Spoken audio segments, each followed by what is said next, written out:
नमस्ते, मेरा नाम है डॉक्टर दीपानिता और आपका स्वागत है प्लेसेस इन न्यूज़ के सीरीज़ में।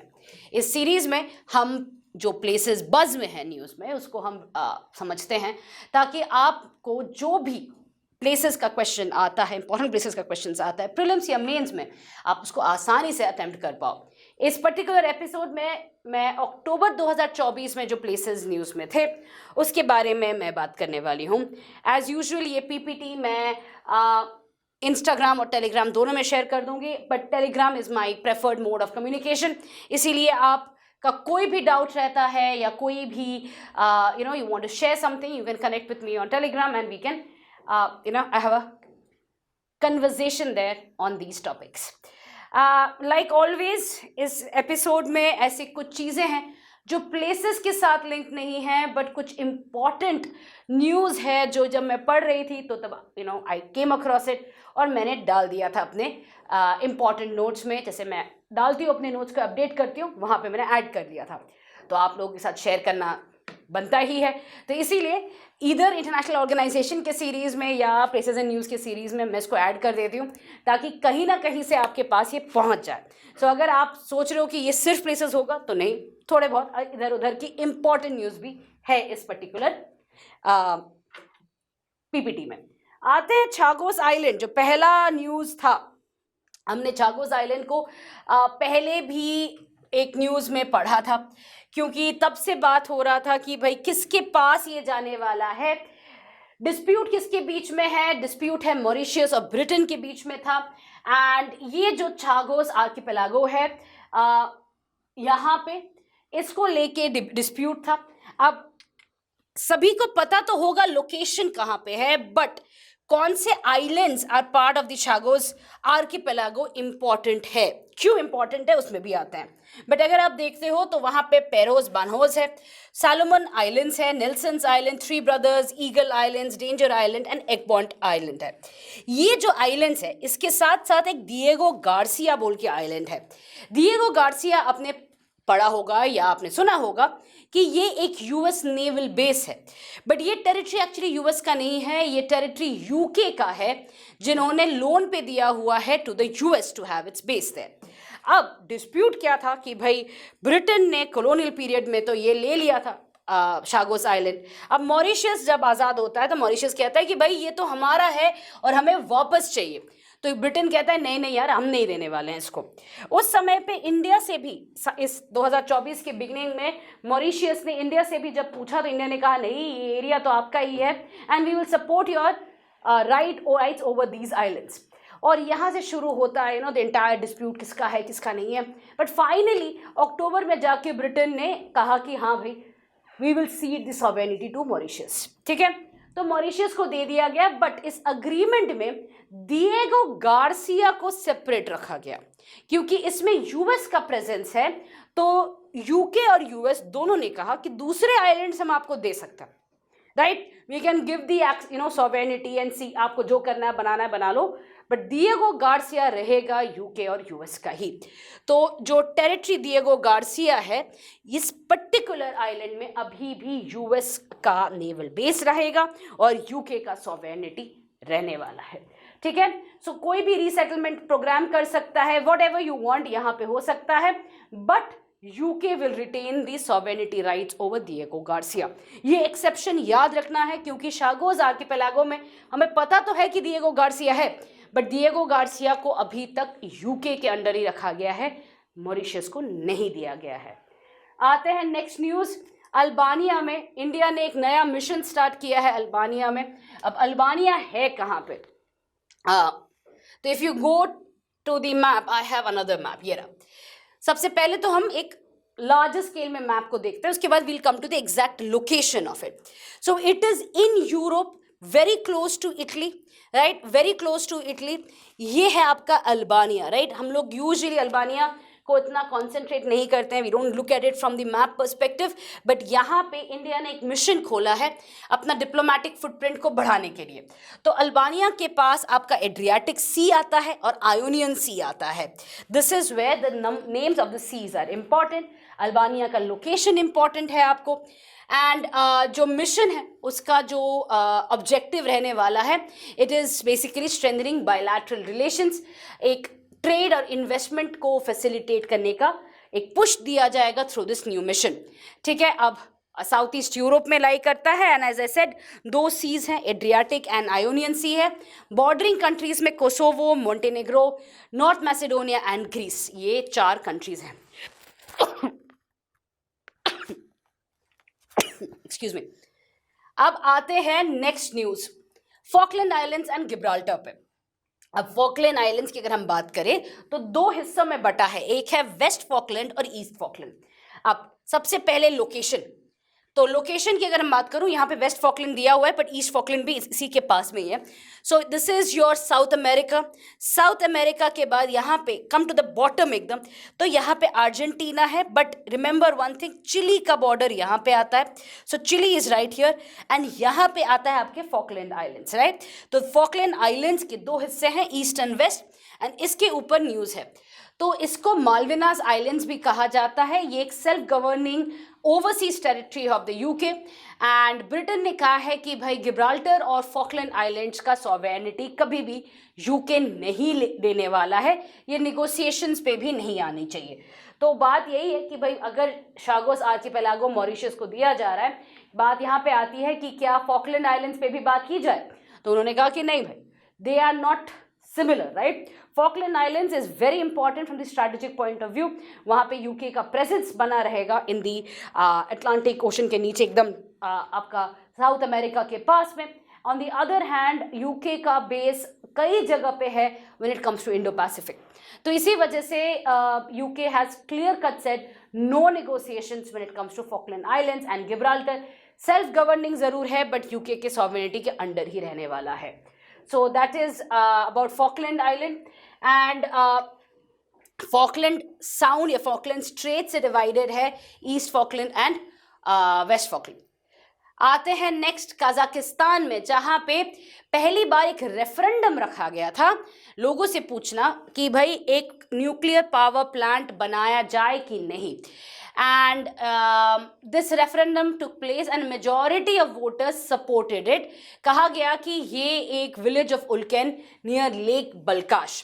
तो सबसे पहले कजाकिस्तान की बात करें, कजाकिस्तान हमारे सेंट्रल एशिया रीजन में आता है, जहाँ पे इंडिया का क्या पॉलिसी है, कनेक्ट सेंट्रल एशिया पॉलिसी है। Kazakhstan one of the larger countries in central Asia, border करता है कैस्पियन सी के साथ। अब कजाकिस्तान जो है वो हमेशा से याद रखना पपेट है रशिया का, जो रशिया कहेगा वही करेगा, करेक्ट। तो यहाँ पे रेफरेंडम मतलब ही कहीं ना कहीं थोड़ा सा it's hilarious because popular support नहीं है गवर्नमेंट के पास, और अगर गवर्नमेंट चाहे तो ये सारी रेफरेंडम रिग भी कर सकता है। जो गवर्नमेंट है आज के दिन में कजाक में, वो एक्चुअली में रशिया का पपेट है। इस वजह से पॉपुलर जो large the civilians of Kazakhstan, they have been protesting कि भैया इनको हटाओ, let's have a proper democratic election, but of course Russia ने ये होने नहीं दिया। एंड तो ऐसे referendum are really nothing but दिखावा है। But again places in news, right, so let's come back to it. तो कजाकिस्तान एज आई सेड कि it's larger country, landlocked country है, कैस्पियन सी के साथ बॉर्डर्स हैं। यहाँ पे huge reserves of you have natural gas as well as gold as well as uranium, काफ़ी resource rich है। INSTC पास करता है कजाकिस्तान से, BRI पास कर रहा है कजाकिस्तान से। तो again at the crossroads of major trade routes. अब यहाँ पे एक लेक बलखाश है जहाँ पे ये होने वाला है। तो लेक बलखाश की अगर हम बात करें तो इट्स राइट हियर, अलमाती के काफ़ी पास में है। This is Lake Balkhash. यहाँ पे they are planning to have their first nuclear power plant. अब सेंट्रल एशिया में न्यूक्लियर पावर प्लांट का मतलब ही है कौन करने वाला है, रशिया करने वाला है, in support with China obviously, right. Nobody else is going to give nuclear support to Kazakhstan. US का तो यहाँ पे कोई है ही नहीं, कोई कंट्री नहीं है सपोर्ट करने के लिए, तो कहाँ से आएगा ये चीज़। तो ऑब्वियस बात है that it's going to be Russia and China coming in to support with a nuclear power plant. Again interesting times ahead. If Kazakh becomes a nuclear power plant, what is then stopping Iran from becoming one? The region will have too many nuclear countries अगर हम यही इसी तरफ चलते रहे तो। आते हैं नेक्स्ट न्यूज़ पे, लाओस के ऊपर, जिसे लाओ पीडीआर भी कहा जाता है। वहाँ पे 21st ASEAN India summit host किया गया था, which basically marked India's act east policy का decade 10 years. PM Modi participated for the 11th time, wherein he basically joined to assess ASEAN-India Comprehensive Strategic Partnership. एक joint statement दिया गया था जहाँ पे एक new ASEAN India plan of action 2026 से 2030 का एक एक्शन प्लान बनाया गया है, एंड बेस्ड ऑन दिस ये plan is going to realise the full potential of India ASEAN relations. दो जॉइंट स्टेटमेंट्स थी, एक joint statement on strengthening ASEAN India comprehensive strategic partnership for peace, stability and prosperity in the region, basically the Indo Pacific region, and दूसरा था advancing digital transformation, जहाँ पे India का जो leadership रहा है डिजिटल ट्रांसफॉर्मेशन के ऊपर, डिजिटल पब्लिक इंफ्रास्ट्रक्चर के ऊपर, उस पर बात की गई है। So 2 statements as part of ASEAN India plan of action, right? So this is about Laos. कहाँ पे है Laos? So I have got 2 maps here. Why? Nobody is going to ask you about ASEAN India का क्या plan of action है. There can be a question about ASEAN and India's relation. अब more of a positive negative check करो, discuss करो, critically analyze करो in the mains. But अगर places की बात करें तो लाओस के बारे में अगर आना है तो again golden triangle becomes important. Basically अगर हम यहाँ पे गोल्डन ट्रायंगल बना रहे हैं, which are the countries then are part of it? Myanmar, Laos and Vietnam, Thailand. And when we come to the other map, you will see कि Mekong River actually flows through Laos and is a member of the Mekong, the group of Mekong rivers as well. It's a lower riparian country and it is completely dependent on China's investment. पूरी तरीके से debt trap में है under China. Why? Because what Laos tried to do was create a lot of dams to create electricity, to become the powerhouse of Southeast Asia. And to create such kind of dams, it needed money. Who's going to give that blank check? China, of course.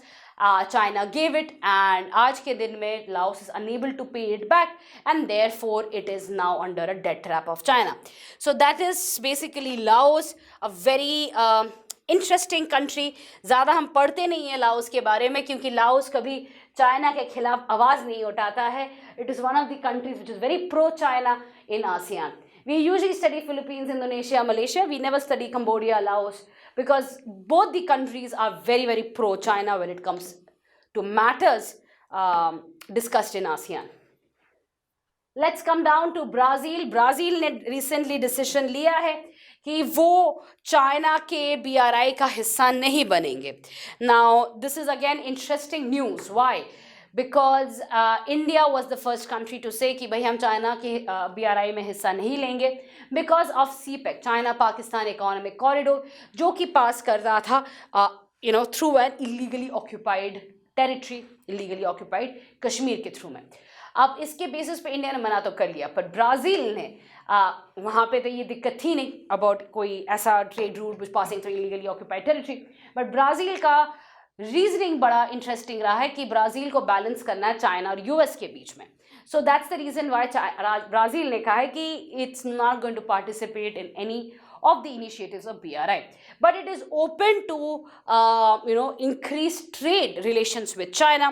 तो एक तरफ बोला कि BRI नहीं करेंगे but trade improve ज़रूर करेंगे with China. ठीक है. So that is Brazil के बारे में. Again, where is Brazil? It is in Latin America, one of the larger countries in Latin America. Brazil की अगर हम बात करें, अगेन पूरे लास्ट ईयर काफ़ी न्यूज़ में थे बिकॉज ऑफ G20 एंड साथ में ब्रिक्स में भी काफ़ी हलचल है ब्राज़ील को लेके. 3 things you need to know. One is ABC, that is your lithium triangle, that is important. So lithium triangle is Argentina, Bolivia and Chile. but इसी के बगल में आता है, तो that's why you should know. Second thing that's important is Mercosur. Mercosur is 4 countries coming together. That's Uruguay, Paraguay, Brazil, and Argentina. That's the second thing that's important. And the third is because Brazil has really pushed forward India's agenda in the G20 summit. Okay? So these are the 3 things again important from Brazil. आते हैं Armenia के ऊपर. Armenia has emerged as India's leading destination for defense exports. Now, what does that mean? Now, I will not be surprised that these numbers keep increasing. तो Armenia का इतना ज़्यादा Indian weapons खरीदने का, वो तो आप सभी को पता ही होगा कि रैशनल क्या था. The Armenia Azerbaijan war, right. एक तरफ पे जो इस्लामिक नेशन थे, चाहे वो टर्की या आप पाकिस्तान की बात करो, they all supported Azerbaijan with their weapons. On the other hand, Armenia basically looked at India for buying various weapon systems, including Pinaka. And even though India ने outrightly या openly support तो नहीं किया था, but सभी को पता तो था कि आर्मीनिया को वेपन सप्लाई इंडिया की तरफ से जा रहा है. तो अक्टूबर में ये जब न्यूज़ आया कि Armenia has emerged as India's leading destination for defense exports, it was obviously because of the crisis, and it was very evident that Armenia was buying from India because of Russia's approval. Now, यहाँ पे 2 चीज़ again important है. क्योंकि आपका जो Armenia है वो collective security treaty organisation CSTO का member है, जिसके अंडर पे कोई भी अगर अग्रेशन दिखाता है against any of the member, the other countries are supposed to support that member. Just like NATO has it, even CSTO has it. Now, in this light, Armenia required Russia to step in, but Russia was involved in its own war. इसी वजह से Russia could not send the weapon system या soldiers to Armenia. And in this light, Russia looked at India because काफ़ी सारा co-production है, co-manufacturing है between India and Russia. So Russia looked at India and asked Armenia to buy it from India. Now, the defense numbers की अगर हम बात करें 23 to 24 में a record was achieved in defense exports totaling 21,083 crore. This was a 32.5% increase from previous year. And Armenia का जो again from पहले Russia पे डिपेंडेंस है, अभी धीरे धीरे दूसरे कंट्रीज पे आने लगा है, चाहे वो डाइवर्सिफिकेशन की बात हो या because Russia can not give the weapons to Armenia and is therefore asking them to buy from India is also a matter to be considered. Now, with this, we do see India's kind of entry into the arms market. The smaller countries, especially Philippines, Vietnam, Armenia, they are looking to buy weapons not from the top tier arms developer, for example Russia, US, France. They want something cheaper and they want something reliable. So India is stepping into that mid-level arms market. And India का जो आज के दिन में एक reputation है about being the voice of the global south, kind of giving that idea that India does not stand for neutrality, it is not the era of war, and it's not taking any outright stand in any of the wars, and supporting strategic autonomy. So these things that India has been signaling makes it a preferred destination to buy arms for a variety of countries including Armenia. आते हैं location of Armenia पे. तो पहला अगर हम map देखते हैं तो यू विल सी, तो you will have Azerbaijan on this side, Armenia here, Nagorno Karabakh was right here, जो आज के दिन में अजरबैजान का हो चुका है. So here is Armenia, Azerbaijan next to Caspian Sea. This is known as the Caucasus area, and the fight has been going on for a long time. ये third war था between Armenia and Azerbaijan won it. तो आज के दिन में Nagorno Karabakh is a part of Azerbaijan. आते हैं south Africa में. Now this is a news which is suitable for your science and tech, but I'm still adding it here. तो south Africa ने अमेंड किया है उनके ethics in health research guidelines में 2024 का जो था, जहां पे ये बोला गया है कि research that could result in genetically modified children will be allowed. Now this basically means that South Africa will be the first country जो कि ह्यूमन जीनोम एडिटिंग को परमिशन दे रहा है। 2018 में रिपोर्ट किया गया था कि चाइनीज ने जीन एडिटेड बेबीज को क्रिएट किया है, but again China being China it has not outrightly accepted it, but South Africa ने अपना रिसर्च को अमेंड करके it has become the first country to declare its intentions. अगर हम बात करते हैं genetically modified human genome editing के बारे में, तो हमारे पास 3 फ्रेमवर्क्स है। एक है the Oviedo Convention which is the legally binding instrument on the protection of human rights in the biomedical field. दूसरा है Universal Declaration on the Human Genome and Human Rights, again UNESCO द्वारा adopt किया हुआ है 1997 में, जहाँ पे human dignity को इंपॉर्टेंस दिया गया है। उसके साथ ही WHO's Human Genome Editing Framework, which was published in 2021, which basically offers guidelines for ethical and safe use of genome editing. आते हैं ट्रिटॉन आइलैंड में। अब ट्रिटॉन आइलैंड पैरासिल आइलैंड्स का पार्ट है एंड सैटेलाइट इमेजरी ने दिखाया है कि भाई सिग्निफिकेंट मिलिट्री बिल्डअप हो रहा है ट्रिटॉन आइलैंड में।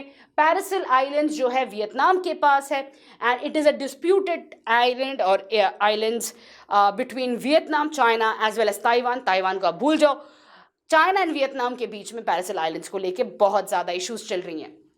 और यहाँ पे मिलिटराइजेशन का मतलब ही है कि कहीं ना कहीं वियतनाम और चाइना के बीच में फिर से टसल शुरू होगा।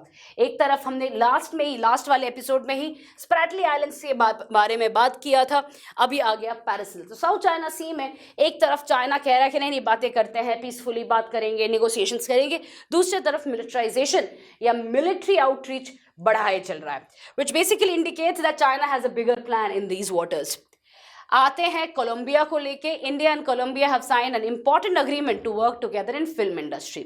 Now, purpose of this agreement is basically Indian and Colombian filmmakers to collaborate on different aspects of filmmaking, such as sharing resources, creative ideas, technology, and finances.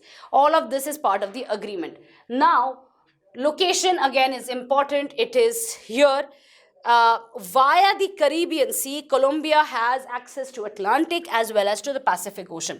It is one of the countries that has larger country which has access to both the oceans. यहाँ पे काफ़ी ज़्यादा drug trafficking होता है. There's a lot of gang war, and at one point of time it was said to be the drug haven of the region, but because of the crackdown of the military, धीरे things have got into kind of curtailed, but still it is one of the poorer countries of the region, right? So that is about Colombia. Next we come down to the Nile River Basin. Now Nile River Basin ka basically the cooperative framework agreement came into force on 13th October. Now एक पूरे decade सिर्फ negotiations ही हुआ था कि क्या होने वाला है इस कोऑपरेटिव अग्रीमेंट में, but finally it has come to force. It is about equitable and sustainable use of Nile's water resources. कौन से कंट्री पार्ट हैं इस CFA का? Tanzania, Burundi, Rwanda, DRC, Kenya and Egypt. Again Nile River को अच्छे से करोगे, starting from Lake Victoria, you should know Victoria Nile, moving on to Mountain Nile, and then you will have White Nile, Blue Nile and the Atbara coming together. वहाँ से Yellow Nile आ रहा है, Wadi Howar. Together it is becoming the Nile. Aswan Dam जो कि आज के दिन में बहुत ज़्यादा प्रॉब्लम क्रिएट हो रहा है, because Egypt is making this Aswan dam a larger construction कर रहे हैं, जिसकी वजह से लोगों को डर लग रहा है कि नाइल वाटर में रुकावट हो सकती है, right? So all of these you should know, starting from where it starts to all the tributaries of the Nile River. Okay, so the Blue Nile, the Atbara and the White Nile, all of this you should know. Let's come down to Algeria. Now Algeria कहाँ पे इस पे आएंगे, but सबसे पहले our president Draupadi Murmu basically visited 3 countries in Africa. Algeria visit हुआ था, साथ में मोरिटानिया और साथ में मलावी. तो सबसे पहले अल्जीरिया कहाँ पे, इसको देख लेते हैं. अल्जीरिया आपके नॉर्दर्न अफ्रीका में लाइक करता है, जहाँ पे हम बोलते हैं ना वाना, वेस्ट एशिया नॉर्थ अफ्रीका, या MENA, Middle East and North Africa. North Africa के ऊपर में next to Morocco Algeria like करता है, मेडिटेरेनियन सी के पास, राइट? सो नाउ हमारे प्रेसिडेंट का जो विजिट था जो उसके की पॉइंट्स भी मैंने लिख दिए हैं ताकि अगर कोई क्वेश्चन आए तो you have the notes ready. तो deep rooted India Algeria relations के बारे में बात की गई है इंडियन कम्युनिटी के रिसेप्शन में, जहाँ पे बोला है कि लॉन्ग स्टैंडिंग बॉन्ड है एंड इंडिया ने सपोर्ट किया है, डिप्लोमेटिक रिलेशंस एस्टैब्लिश किया है। ये पहला विजिट था by an Indian head of the state to Algeria. India's global economic progress के बारे में हाईलाइट किया गया है। फ्यूचर कोलैबोरेशंस पे बात की गई है, कहाँ पे कौन से सेक्टर्स पे कोलैबोरेशन हो पाए। And finally coming to significance of Africa India's foreign policy, right. So this is again an important push towards India's Africa policy, जहाँ पे you will see that from president to external affairs minister, everybody is visiting different countries of Africa, and we are slowly pushing India's footsteps and India's outreach in Africa. So starting with Algeria, next if we come down to Mauritania, तो यहाँ पे पहला visit है by an Indian president to Mauritania. Mauritania कहाँ पे है? This is a better map. ये आपका मॉरिटानिया है, फेसिंग दी आपका Atlantic Ocean right here, this is Mauritania. तो मॉरिटानिया पे जाते ही the president of the country had basically received her. ये पहला विजिट था और प्रेसिडेंट ने members of the Indian community को एड्रेस किया एंड एज यूजुअल वही बातें हुई हैं कि भाई इंडियन डायस्पोरा के क्या वैल्यू है in developing Mauritania, in its history of Mauritania, how can India help, what are the sectors of collaboration. Nothing too pinpointed about the visit, but yes, it is just an outreach program जहाँ पे India soft power को दिखाया जा रहा है. And these are the countries that India has basically never really taken cognizance of. Why? Because they are either in northern part or in the western side. और traditionally eastern Africa हमारे लिए हमेशा closure रहा है historical ties के वजह से। तो चाहे वो केन्या हो, तांजानिया हो, युगांडा हो, we have been always been very closer to eastern Africa rather than to northern and the western side. And यही हमारा एक आउटरीच पुश हो रहा है in the last year. Malawi की बात करें, मलावी कहाँ पे है? तंजानिया के पास ही है। लास्ट वाले एपिसोड में भी हमने बात किया था कि इंडिया ने ह्यूमैनिटेरियन सपोर्ट दिया है जिम्बाब्वे, जाम्बिया और मलावी को। एंड इसी ह्यूमैनिटेरियन अप्रोच को आप एक कर्सरी लुक देखने के लिए क्या हो रहा है नहीं हो रहा है, हमारे प्रेसिडेंट भी गए थे वहाँ पे। And again the first ever state visit from India to Malawi. Business India Malawi business meet को एड्रेस किया था, इंडियन डायस्पोरा को मीट किया है। एंड वही बात है कि भाई it is how can India improve its Africa policy, how can India improve bilateral ties along with having a proper policy addressing the issues of Africa, right? So again you have to see from the policy point of view, ये सारे जो visits हैं कोई major कुछ नहीं होगा, ये छोटे मोटे MOUs ही साइन होंगे, बट यही विजिट्स बाद में जाके एक मेजर अग्रीमेंट या मेजर विजिट में कल्मिनेट करता है। क्यों? क्योंकि all of these are small dots which add up to the larger picture. You are basically indicating how important you are. Look, our president is coming. You know, we are giving so much importance to Africa. We are giving so much importance to all the nations in Africa. And धीरे धीरे यही जाके एक बड़ा सा policy में convert होता है। ठीक है, आते हैं नेक्स्ट न्यूज़ कजान पे।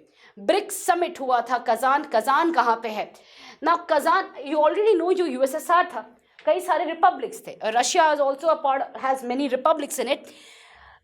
ततारस्तान जैसे कि कजाकिस्तान है, उज़्बेकिस्तान है, वैसे एक ततारस्तान है, वहाँ का जो एरिया है उसे कजान कहते हैं, but it's technically part of Russia. और कजान में हुआ था ब्रिक्स का समिट। डिक्लेरेशन जो हुआ है वो है strengthening multilateralism for just global development and security. BRICS काफ़ी ज़्यादा न्यूज़ पे है क्योंकि हाल ही में डोनाल्ड ट्रंप ने भी कह दिया है कि वो 100% टैरिफ्स डालेंगे ब्रिक्स नेशन पे अगर वो डी-डॉलराइजेशन के ऊपर जाएंगे। तो again a lot of buzz on BRICS is going on. As I said, this is the themes of it. नई countries add हुई हैं to BRICS now, which includes Egypt, Ethiopia, Iran, Saudi Arabia and the UAE. Kazan के declarations क्या क्या हैं? की outcomes या declaration का पार्ट क्या है? एक है peaceful resolution to the Ukraine conflict through diplomacy. दूसरा ह्यूमैनिटेरियन क्राइसिस एंड पैलेस्टाइन के ऊपर कंसर्न्स। उसके बाद condemnation of violence in Gaza, West Bank and Lebanon. emphasis on reform of global financial architecture and multilateralism, support for the continued functioning of the G20 and a reformed responsive global financial system. Economic cooperation में establishment of a BRICS gain exchange and a BRICS cross-border payment system पे बात हुई है. Pandemic preparedness and health पे बात हुई है, early warning systems को लेके, एंड एक्सपेंशन, जो नए मेंबर्स आए हैं उनको वेलकम किया गया है, which is basically expanding the blocks influence in the global south. तो ये की आउटकम्स हैं कजान के समिट पे. नेक्स्ट आते हैं एक India UAE high level joint task force हुआ था इन्वेस्टमेंट्स को लेके. Now again the information about the task force is all here. Not important. What is important is that UAE is actually made up of 7 Emirates. ये information जानना आपके लिए जरूरी है. कौन से हैं ये 7 एमिरेट्स? तो एक है आपका अबू धाबी, ठीक है. दूसरा आता है दुबई. दुबई के बाद आता है शारजा. उसके बाद Ras al Khaimah, Fujairah, Ajman and Al Fujairah आ गया, ये आ गया, दुबई आ गया, अजमान आ गया एंड उलवीन, ये वाला आता है. So again you have to always remember that there are 7 Emirates.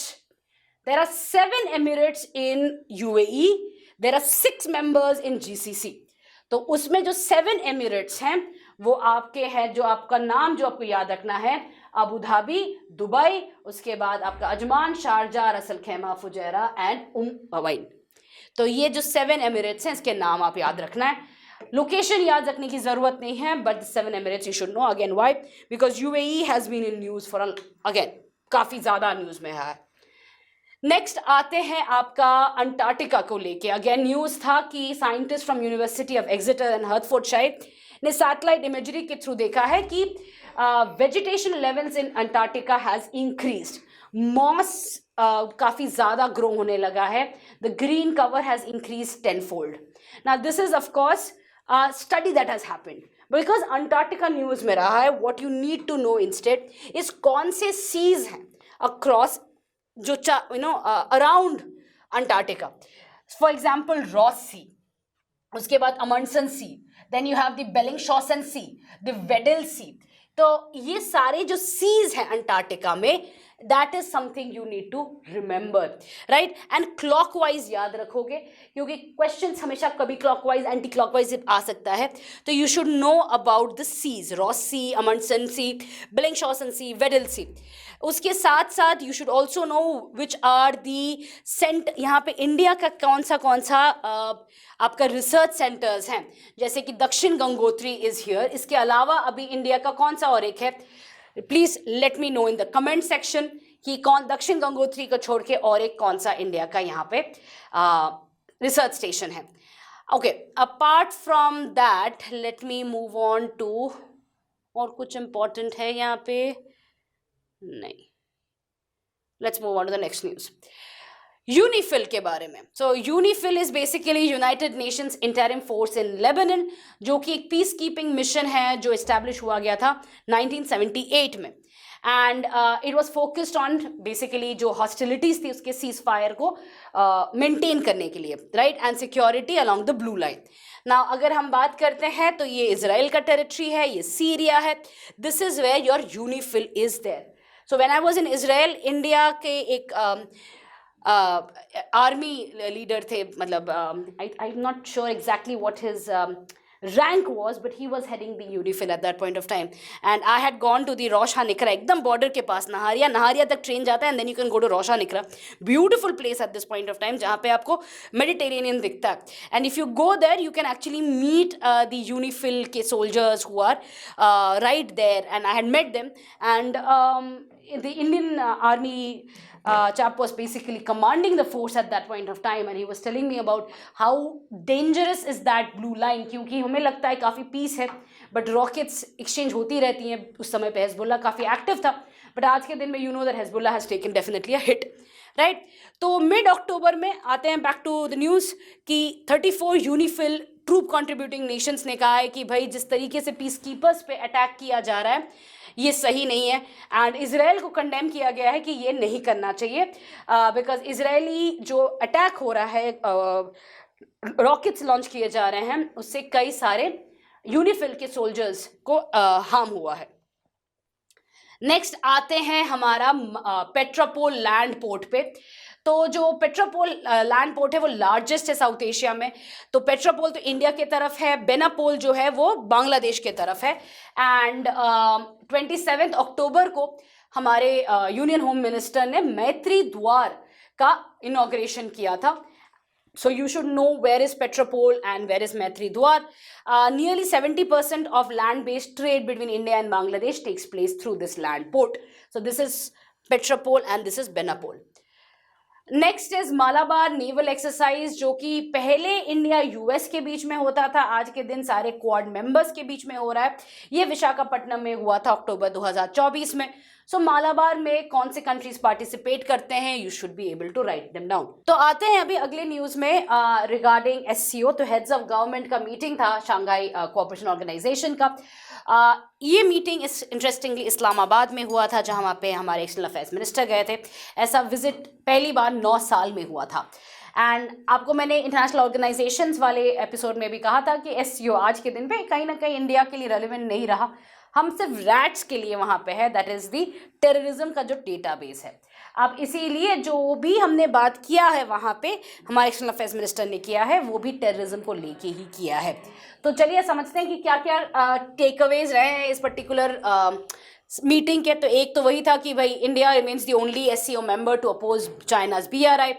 जो जॉइंट कम्युनिक था वो चाइना के बीआरआई को सपोर्ट करा था, पर हमने कहा कि हम नहीं करते हैं। क्यों? क्योंकि इलीगली ऑक्यूपाइड कश्मीर से जाता है। It also saw criticism of Western sanctions on Russia and Iran, which were deemed to be harmful to international trade and economic relations. India Pakistan के डिस्कशन को लेके बात हुआ था कि भाई रिजम्पशन ऑफ क्रिकेट टाइज हो, बट ये इंडिया का मानना है कि भाई अभी इट्स टू अर्ली। जब तक पाकिस्तान कोई कॉन्क्रीट स्टेप नहीं लेगा to stop state sponsored terrorism, visiting each other's country on the name of cricket नहीं होने वाला है। But yes, cricket can be played in a third alternative place, which is Abu Dhabi और Dubai, UAE basically. तो in reference to Pakistan हमारे external affairs minister ने कहा है कि भाई if activities across borders are characterised by terrorism, extremism and separatism, they're hardly likely to encourage trade, energy flows, connectivity and people-to-people exchanges in parallel. तो हमारा बहुत clear cut फंडा हो चुका है आज के दिन पे कि भाई जब तक पाकिस्तान कोई कॉन्क्रीट स्टेप नहीं लेने वाला है टू स्टॉप टेररिज्म, क्या ही ट्रेड, क्या ही कोई सॉफ्ट पावर पे एंगेजमेंट करेंगे। बट हाँ, पाकिस्तान की तरफ से इंडिकेशन जरूर आया है कि they want to resume trade, they want to resume certain kind of relation so that there can be that एक तरफ से पीस मेंटेन हो पाए। बट बहुत बार धोखा खा चुके हैं and right now India has taken a rigid stand which I think is the appropriate stand. Now of course there can be many criticism saying that अरे अगर हम बात नहीं करेंगे तो negotiations कैसे करेंगे। एक तरफ इंडिया कहता है negotiations in all other conflicts, but हमारे और पाकिस्तान के बीच में जब बात आती है तब हम एक rigid stand ले लेते हैं। तो ये जो criticism है इसका जवाब एक ही है। दूसरे जो words हैं वो aggression by the state है। यहाँ पे aggression by the state है but using a proxy हो रहा है यहाँ पे। The proxy in this case is terrorism, and terrorism in any form is not acceptable. And हमने कई बार देख लिया अभी तो, right? It's not something new. From Kargil war to Uri, Pulwama, Pathankot, you name it, we have been facing the brunt of this. And it is not because we don't have any respect or faith for Pakistan. The problem is that Pakistan is run or ruled by a deep state. हम किससे बात करेंगे? हम अगर government से बात करेंगे, पर गवर्नमेंट के पास तो पावर ही नहीं है। पावर जो है वो मिलिट्री के पास है और मिलिट्री तो बात नहीं करने आ रही है। तो यहाँ पे दिक्कत हो जाती है कि किससे निगोशिएशंस करेंगे जब तक स्टेट स्पॉन्सर्ड टेररिज्म नहीं बंद किया जाता है, right? So that is what was discussed in SCO as well. Last news आते हैं between Sudanese Armed Forces and Rapid Support Forces, that is RSF. ये न्यूज़ मैं अलग से पूरे वीडियो में करने वाली हूँ क्योंकि ये न्यूज़ पूरे लास्ट ईयर अक्टूबर से लेके अभी 2025 फरवरी तक बज़ में है। अभी जाके फाइनली जो सुदानीज आर्म फोर्सेस हैं वो खार्तूम के लोकेशन को कैप्चर कर चुके हैं। अब ये जो कॉन्फ्लिक्ट है इसको समझना ज़रूरी है, डिटेल में कौन क्या है, इसमें क्या है हो रहा है। So I will take out a different video on this. What you need to know from places is where is Khartoum, क्योंकि खार्तूम में ही Blue Nile and White Nile आके मिल रहे हैं, राइट। सो व्हेन हमने पहले भी Nile basin cooperative framework agreement पढ़ा था, तो वहाँ पे भी we saw Blue Nile and White Nile. So the area, the place that it comes together is Khartoum and Khartoum has been in news. तो ये जगह आपको मार्क करना आना चाहिए in the map. Where is it? It is in Sudan, and जो Sudanese crisis चल रहा है उसको लेके हम अलग से डिस्कस करेंगे। तो इसी के साथ let me wrap up places in news October edition. हम लेके आएंगे उसके बाद नवंबर दिसंबर, mostly by next week, so that you know we have been able to cover majority of the buzz places that happened last year. कोई भी doubt हो please feel free to reach out to me in Telegram. Till the next episode, I wish you good health. It's you know, the flu season is on us. Temperatures are fluctuating. So take care of yourself and I'll see you in the next one. Till then, bye. Sri Ram's IAS, serving the nation since 1985. Ab offline ho ya online, we are the lifeline.